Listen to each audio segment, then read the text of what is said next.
Imagine a hero, not one powered by gods or magic, but a hero whose legend was forged by just the strength in his own two hands.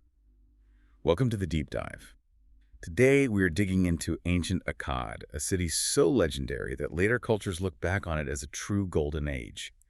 We're piecing together fragments of an epic, a story that might just rewrite the timeline of heroism itself.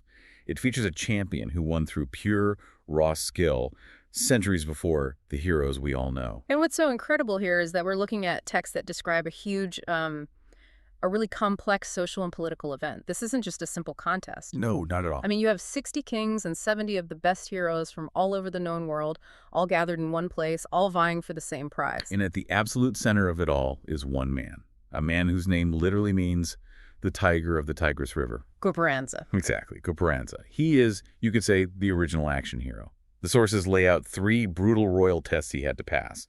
So, okay, let's start at the beginning. How do you even organize a competition on a scale like this? Well, the scale itself tells you everything about the host city's power.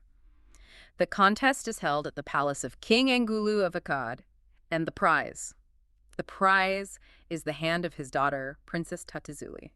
And she's world-renowned, right? This isn't just any political marriage. No. Marrying her is a direct path to immense power. And King Angulu, he's very clear. The sources really stress his decree. What was it? Only the strongest, the most talented warrior would marry her, period. He's setting up a trial based on pure merit. Which is kind of a radical idea for the time. It's not about bloodlines, it's about ability. Precisely. Yeah. And that's why you get 60 kings and 70 heroes showing up. We're talking about 130 of the most powerful men in the world, all ready to prove themselves. It shows you just how important Akkad was. And among that massive crowd, the epic focuses on one main rival, sort of an antagonist for Gurparanzah. Impaikuru. Yeah. He's described as incredibly powerful, but also arrogant, cocky. He's the guy everyone expects to win. He is. But there's a really strange detail in one of the texts, something that complicates that simple hero versus villain story. You're talking about the part where it calls Impaikuru his father-in-law. I found that so confusing. Right. If he's already married into the family somehow, why is he competing for the princess in this huge public spectacle? It feels like he's risking massive humiliation. It does, but it might actually point to the political reality of the time. It suggests a strong influence from Hurrian culture, which could be matriarchal. So a man's power would come from his wife, from the king's daughter. Exactly. His standing is tied directly to her. So Gurparanzah might have already been, in the royal circle. Okay, so the contest isn't about getting in. It's about proving he's the best one in, to rise above everyone else, including his powerful father-in-law. It's a public validation. He's forcing King Angulu and everyone else to accept him as the undisputed champion, proven by his actions, not just by who he married before. The stakes are everything. So with all that political drama in the background, the first test begins, and it's designed to measure a man's worth in the field, the Great Hunt. And you have to understand, the hunt in Akkad was more than a sport. It was the ultimate test of leadership. It proved you could command, organize, and provide for your kingdom. So just picture it. 130 of the world's greatest heroes on horseback, thundering out into the wild, the tension. But the sources say Gurparanzah just left them all in the dust. They do. The praise is almost unbelievable. The texts claim he caught hundreds of animals by himself, more than all his rivals put together. And they say his arrow didn't miss a single target. All day. I mean, that has to be hyperbole, right? How are we supposed to take that? Oh, it's absolutely hyperbole, but it's there for a reason. It's meant to show that his skill is almost supernatural. It wasn't just good, it was perfect. The point isn't the number, it's the sheer undeniable mastery he displayed. Total dominance. Okay. But being a king wasn't just about being a great hunter. After the hunt, they move on to a very different kind of challenge, the Great Feast. Yes, the ziyafet. And this is so culturally important. A feast wasn't just about eating. It was a public performance of your power, your vitality, your life force, really. So you had to prove you had the stamina of a king even at the dinner table. How did that work? Think of it like a duel, like an endurance trial. The epic says wine flowed like rivers and meat was piled up like mountains.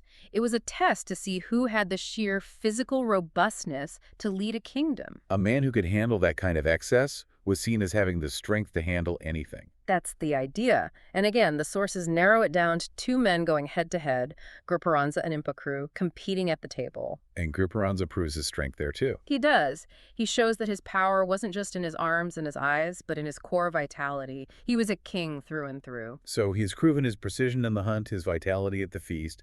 Now it all comes down to the final event, the one that decides everything, the archery feat. This is the climax. Everything up to this point was just a qualifier. This is the real test. King Angulu presents the weapon, a golden-plated composite bow, and the texts are very specific about this weapon. Yes, they are. It was apparently so stiff, so powerful, that a normal man couldn't even string it, let alone draw it. And we see that play out.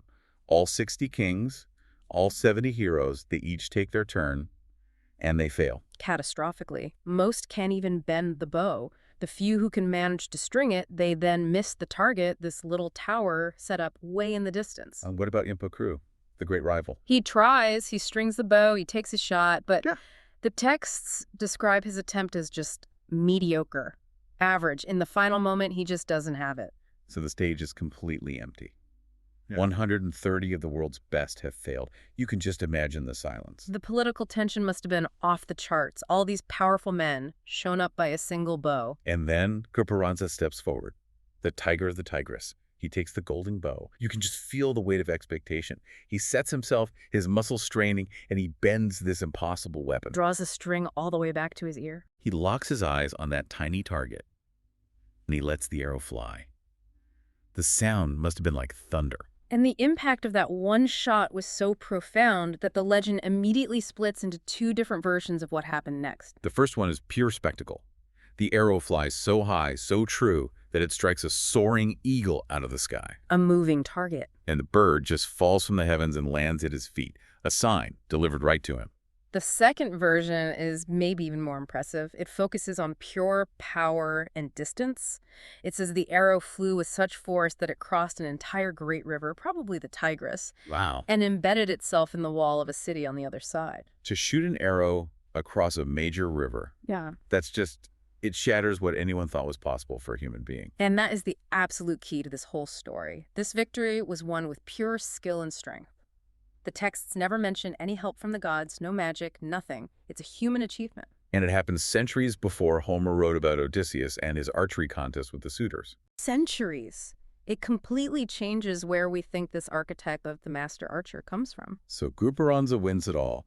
The tournament, the respect of Akkad, and of course, Princess Tatizuli. A victory earned by merit alone. So when you think about it, Gurparanzah is this ancient ancestor. The sources are basically telling us that the original idea for heroes defined by their skill, your Robin Hoods, your Wilhelm tells, that idea was born on the banks of a river in the ancient Near East. It's a powerful statement. It shows that these ancient cultures, for all their myths and gods, placed incredible value on raw, provable human excellence. Gurparanzah is really the first documented champion archer, a hero whose legend is built entirely on competence. So it leaves you with a thought, doesn't it? If this non-magical, skill-based hero predates so many of the myths we think of as foundational, what other human-centric stories are still locked away in ancient texts, just waiting to change how we think about the history of heroism itself? Something to ponder. I hope you've enjoyed our journey into this mysterious world. If you liked this episode, please consider sharing it with a friend. Until we meet again next week to follow the trail of another ancient legend, take care.